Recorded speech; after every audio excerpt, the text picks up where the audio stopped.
Pokemon tend to do this thing called evolve, right?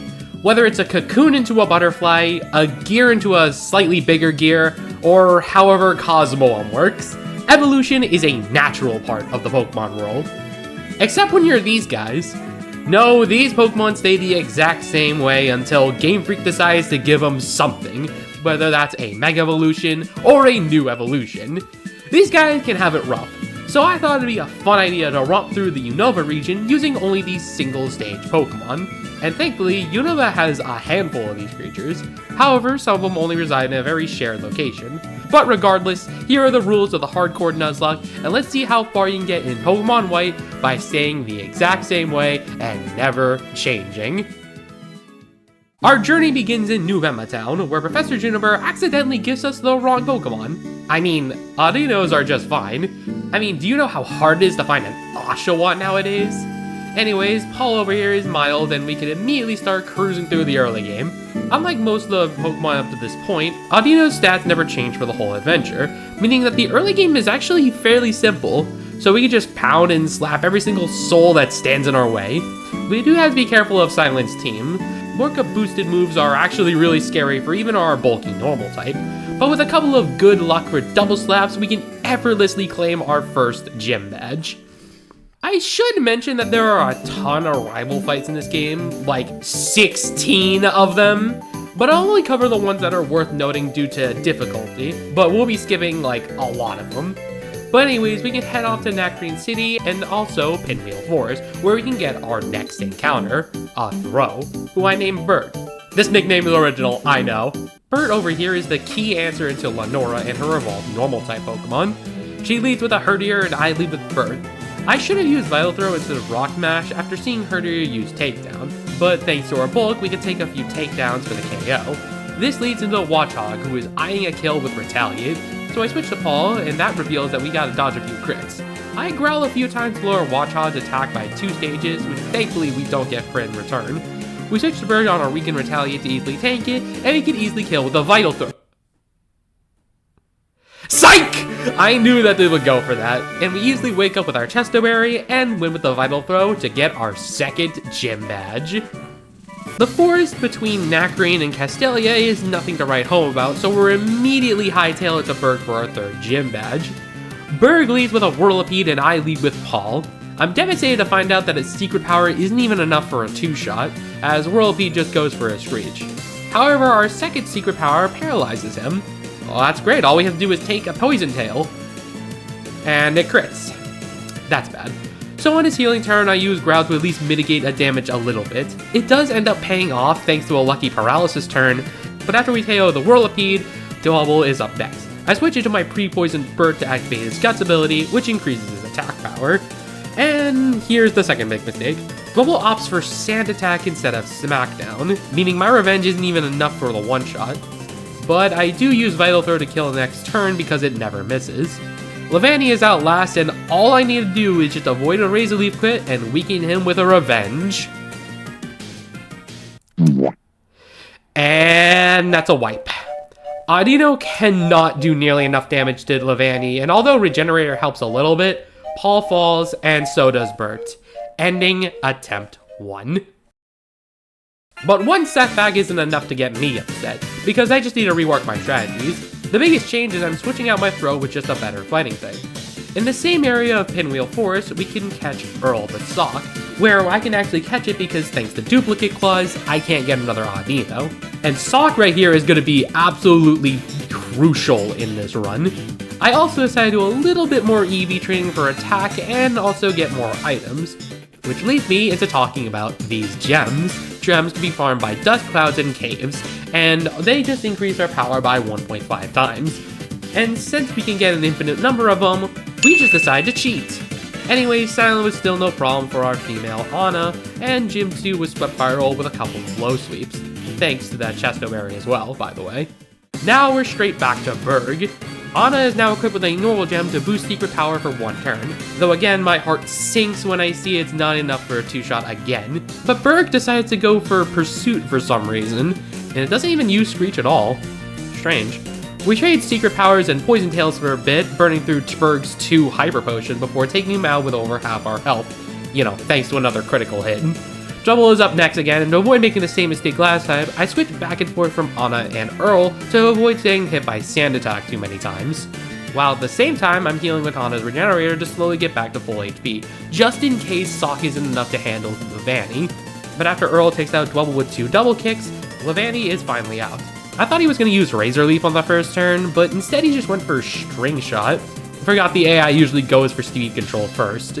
But we end up hitting with normal gem boosted Retaliate for half health, but after we take a Razor Leaf. But all Earl's gotta do is take one more Razor Leaf. And we take it, finishing Levani off with a counter, earning ourselves the 3rd gym badge. Our journey is halted by 2 very underleveled rival fights that we can just skip right past them, and head straight for the Desert Resort for our 3rd encounter. And this encounter is special, mainly being the creature that will save this run from utter disaster. It's Maractus. Trust me, I'm not crazy.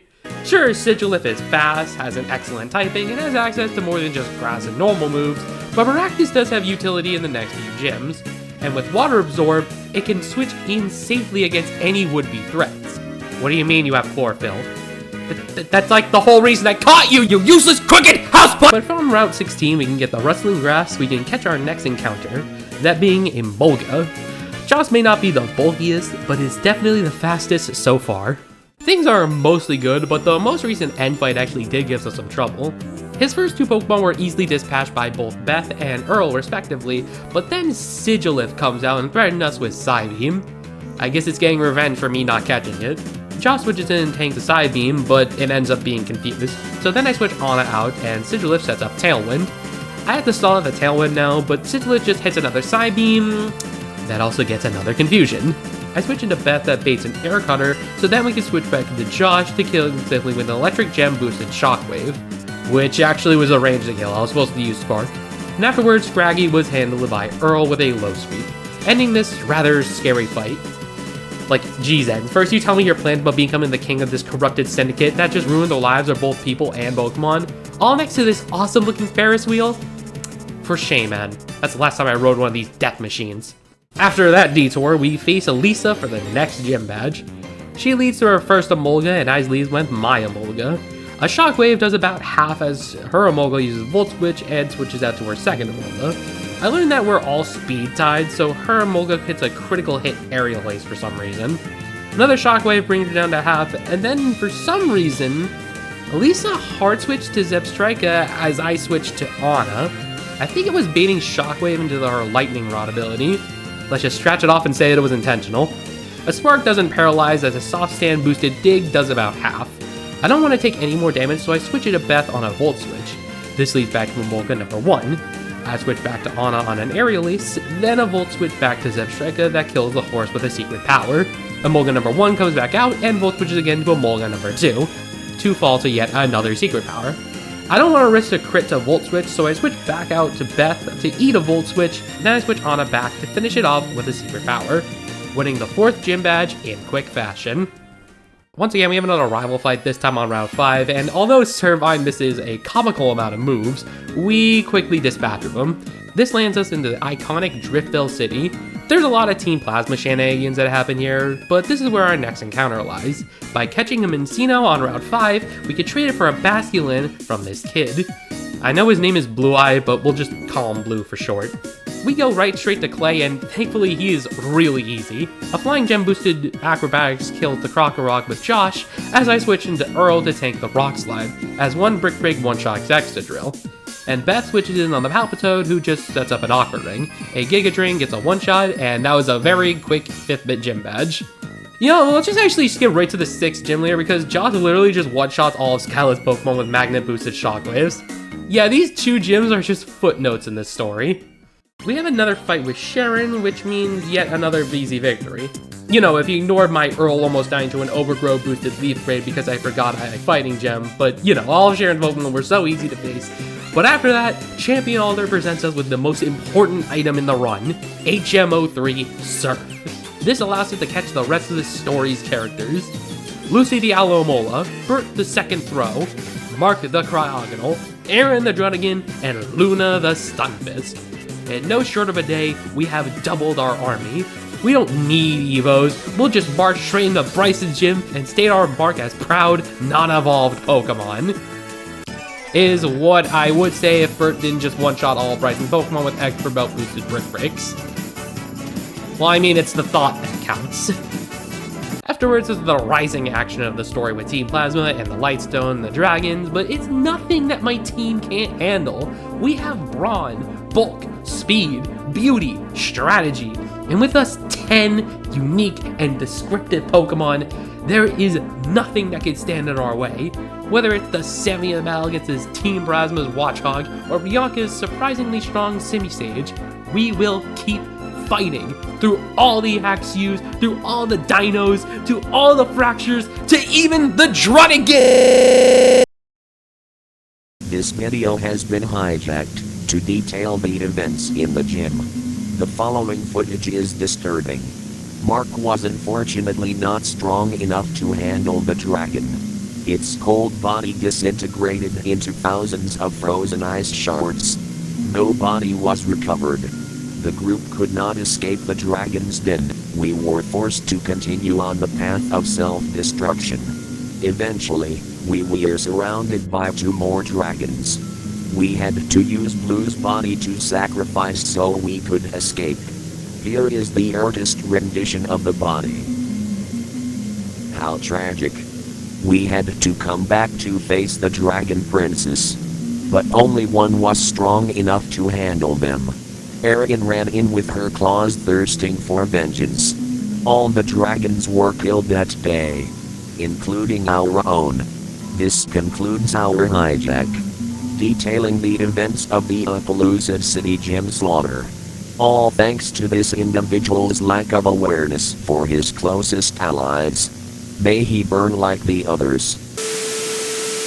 That's the last time I used AI to make work easier for myself. That was terrible. No soul whatsoever. But yeah, losing those 3 Pokemon was nothing short of tragic. Guess it was keeping with the tradition of me losing multiple Pokemon in the gym. If I just took my time and then used Ice Gems to defeat the Druddigan instead of relying on my, 5 IVs special attack Cryogonal, we wouldn't have such a big snowball effect rolling. But with losses like that, we just have to keep pushing forward to face our final battles. But look on the bright side, at least we can beat Sharon with a single Emolga. Hey, we gotta look at the positive somehow. We do get 2 new teammates in the final hours of the run. First is Lyra the Pouffalant on Route 10, a powerful yet slow tank that can be quite reckless at times. And in Victory Road is Mary the Adamant Swarm Durant. Thank God it wasn't Hustle. Oh, and sorry for the Heatmore fans, he's not here. These 2 join the teams against the Unova's finest trainers. Some are easy, while some require a lot of prep time to face. But either way, the run will end here. Let's do this for all of our fallen allies. Our first fight is against Grimsley, the Dark-type user, and just like the few other trainers from before, he is fairly simple. Artle's Expert Belt boosted close combats one-shot all of Grimsley's Dark types. Even our Inner Focus comes in clutch against Liepard. If you didn't notice, I did equip the EXP share on Josh to gain some experience. This will help against our next battle, which is Caitlyn, with her powerful Psychic types. She leads with Reuniclus, and I lead with my pre-damaged Durant. Mary's at low HP to activate her Swarm ability, which easily dispatches both Reuniclus and Gothitelle that comes out immediately after. Sigilith comes out third, and no matter what, we can't one-shot this thing with Durant, but Josh the Emolga can. The problem lies with the AI. Sigilith can either use Psychic, Shadow Ball, Air Slash, or Ice Beam because the AI sees a kill with all those attacks. There's a chance the run ends here because she randomly goes for Ice Beam, but let's see what happens. And thank God it didn't happen. But we tanked the move and rushed it with a magnet-boosted Thunderbolt. The Soul Glitch was a ranged kill, so I couldn't have gone for it. This baits in Masharna. I protect to see what she's using next, and thankfully it's a Shadow Ball. Lucy can switch in, take that Shadow Ball the next turn, and the next part is a little weird, because I didn't entirely plan this part forward. I used Wish to see if I could Toxic Stall it, but then I remembered that it has the ability Synchronize, so that plan's out of the question. Not like it matters, because a critical hit Psychic brings her down to the red. I switch in Lyra on a Whiff Shadow Ball, as a head charge isn't enough for the KO. But now Caitlyn is forced to heal, meaning it's a safe switch back to Mary to knock out the Mashar with a Swarm boosted, Silver Power boosted X-Scissor for the one-hit KO. Marshall is up next, and he is deceptively tricky, but he leads with a throw, but I also lead with my pre-poison throw. He uses Stone Edge for some reason, as I hit a Bulldoze to lower his speed.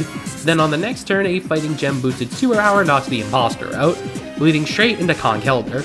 I hard switch to Josh on a Hammer Arm, which he graciously survives, and in a Flying Gem boosted Acrobatics one-shots the Conkeldurr. Next up is his own stock, and since we outspeed, we Volt Switch to break his Sturdy.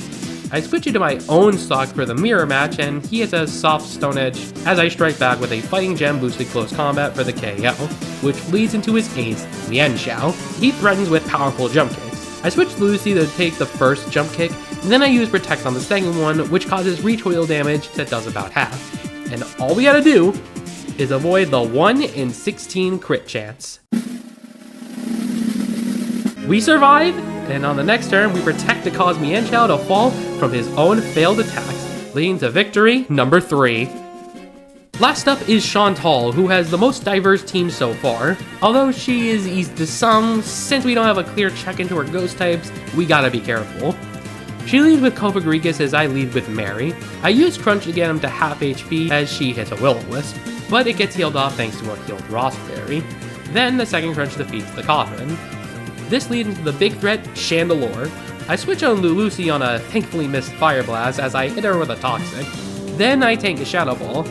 I protect a few turns to stall out the poison damage, but I do risk a crit off a Wish. And thankfully we don't get crit, but our special defense is lowered. Wish activates and protects on the next turn to stall even longer, but since she's gonna heal on the next turn, I switch into Lyra on a Whiff Shadow Ball, and after she heals, we use Bulldoze to slow her down just enough to outspeed with a second Bulldoze, and hit the KO.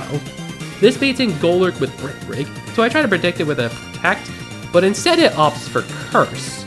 Weird, I've never seen that thing use Curse before. But afterwards, I switch into Josh on a Whiff Earthquake, as I once again pivot to Mary with a soft Shadow Punch. Then Crunch seals the Golem's fate. Finally, there is Jellicent. She threatens with Surge, so I switch with Lucy to tank that hit. This then baits Energy Ball, so I can switch into Molga to tank that Energy Ball. I fear that a single Magnet-boosted Thunderbolt won't kill, so I lock her in with Encore. This works, until I fear that it lowers my special defense.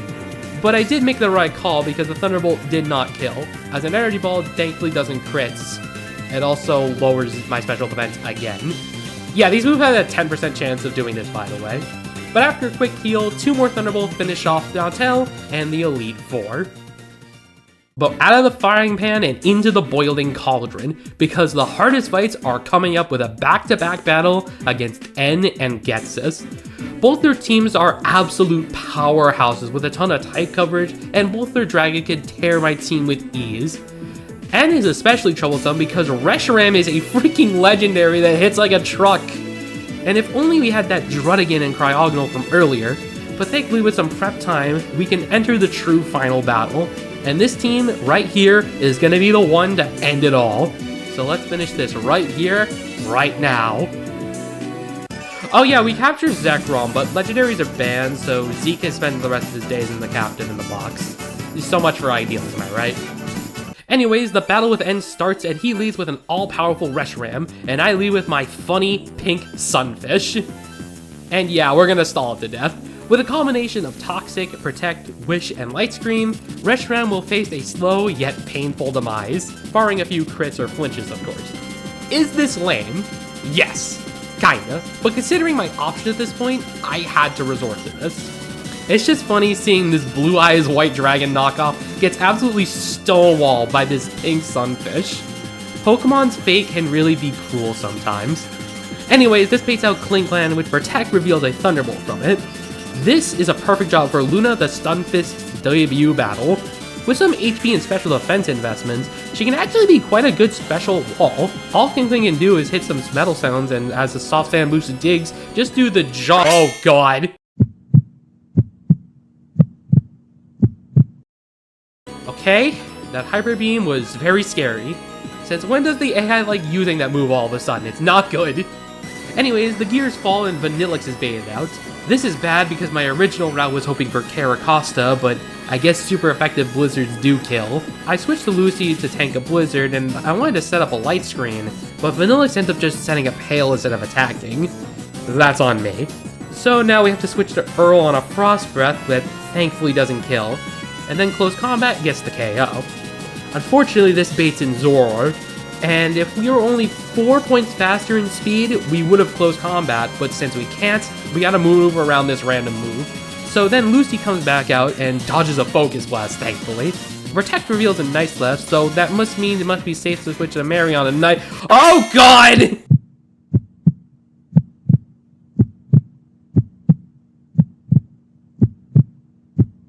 I need less heart attacks in my life, man. Come on. Durant can thankfully one-shot with X-Scissors, and thanks to Swarm, it makes it even more painful. This leads straight into Caracosta now, and since yet it's another random move, I gotta switch in Lucy again, which also dodges a Stone Edge. We set up a Wish to safely bring out Beth, and yet another Stone Edge misses. Luck seems to be going in our favor right now. A switch to Beth and a Wish makes us tank the Stone Edge relatively well, and after a Giga Drain, we can bring him down to sturdy range. And then the 4th Stone Edge crits, killing everyone's favorite / forgettable cactus friend. This was expected at this point, but to be fair, Rectus only had one other job to do in this fight, so it's not the end of the world. But with her sacrifice, Mary is safe to come back in and outshoot and KO with an Iron Head. And Archaeopsis also gets one-shot by an Iron Head too, meaning we won a fight against N and the king of Team Plasma. But unfortunately, Ghetsis is still here, and we're down 1 soldier, and Ghetsis won't give us any time to repair, so we have to win this fight no matter what. Ghetsis leads with Cofagrius as I lead with Lucy. A Toxic Miss on the first turn is really bad, and we also get poisoned. I forgot the ability Healer doesn't heal our own status, but rather our team status ailments. So now we actually gotta be a little careful. We do eventually get a Toxic off, but at a cost of a lot of viable HP. At one point I decided to protect with Lucy, but that was a big misplay because switching to Lyra on that turn as he goes in the red forces a heal. And at that point, Lucy is at such low HP, a sacrifice is needed in order. So one last Toxic and Light Screen thankfully seals this Toppin's fate, as well as Lucy's. Lyra can also has Protect Assault a few turns. I can even switch to Mary to bait the Toxic as well, which honestly I should have done in the first place, huh? Anyways, one last turn means Cofagrius is gone, but this leads into Ghetsis' scary Hydreigon. And since our Light Screen wore off a few turns ago, all we can do is just avoid one more crit. Focus Blast connects. And we tank it. Our Citrus Berry means that we can land a nasty Hedge Charge that brings him down to half. But alas, this also means we need a safe switch to Mary to get the kill. So, with a heavy heart, our favorite Buffalo Gal meets her friends beyond the battlefield. This thankfully brings St. Mary safely back in to kill with an X-Scissor, which means now it's a 3v4. The next big threat is Electros, and with its type coverage, it's just as scary as that 3-headed demon from before. We gotta be careful with this one. I switched to Earl on a Flamethrower that thankfully doesn't get the burn. Then I switched to Luna on an Acrobatics. Luna's job is just to weaken Electros enough to set up a kill with Earl, though that plan immediately goes astray when Crunch gets the defense drop, so again, the next death is imminent. But with Luna gone, Earl can swiftly get the kill with Close Combat. Ghetsis' own Bouffalmont comes out next, but that one also dies to a Close Combat. It's now a 2v2. Seismitoad comes out next, and since our favorite Cactus is gone, we need one more sacrifice. Lucy comes out and tanks a Muddy Water that, again, thankfully doesn't get an accuracy drop. And we just have to chip it with Iron Head. That's all we can really do. But it flinches!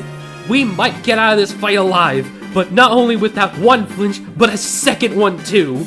We can probably take out Diamondtoad with an X-Scissor, but because Ghetsis' the final Pokemon will take us out anyways, Lucy is fine with it, because she can just use a soft aerial ace to volley up the ball for our MVP for the run.